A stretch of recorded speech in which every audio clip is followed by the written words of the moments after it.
not settlers, baby. That's a line that my dad wrote to me in this letter I received on my 16th birthday. And I know you can't see it, it's a little bit small. But he wrote that because we watched a Super Bowl commercial, and there were two families.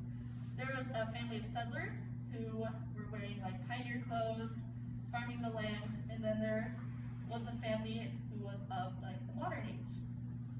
And the modern family had just gotten DirecTV. And they said, "We're not settlers, baby," to reference the DirecTV purchase.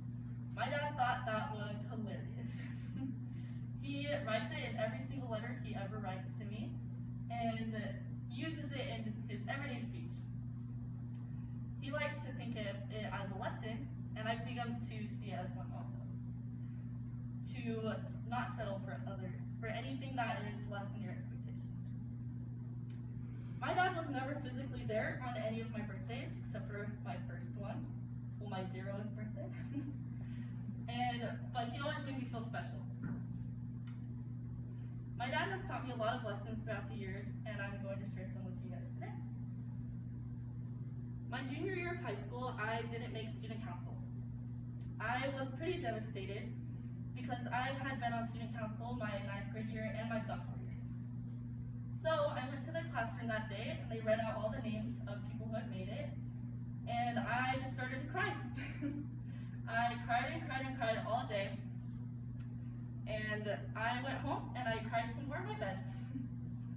And my dad got off of work early that day to come and comfort me. He sat on the foot of my bed and held my hand, and he just stared at the wall in silence for a while. He said, "Kiana, do you see that quote on the wall?" I said, "Yeah." And the quote said, "Those who move forward with a happy spirit will find that things will always work out." And he said, "Kiana, you have the happiest spirit out of anyone that I know, so I know that you'll find the energy to put somewhere else that you have."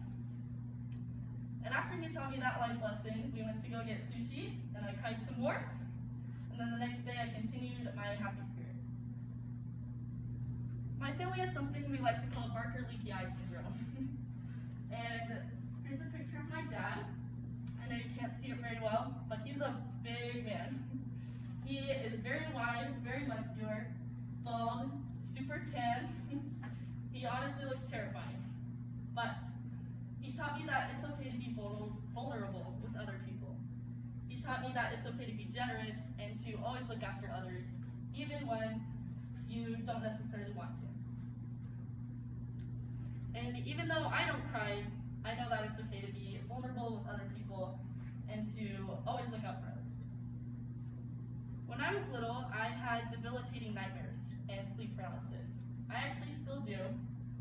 But whenever I had one when I was little, I would run into my dad's room and I'd tap him on the shoulder, and he'd wake up with a punch like dads sometimes do.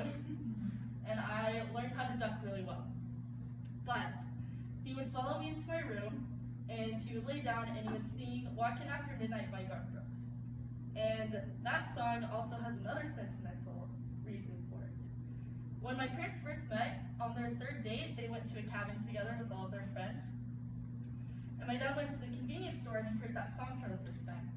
So he memorized it, and then he went back to the cabin and he sang it to my mom. And now they're married for 26 years.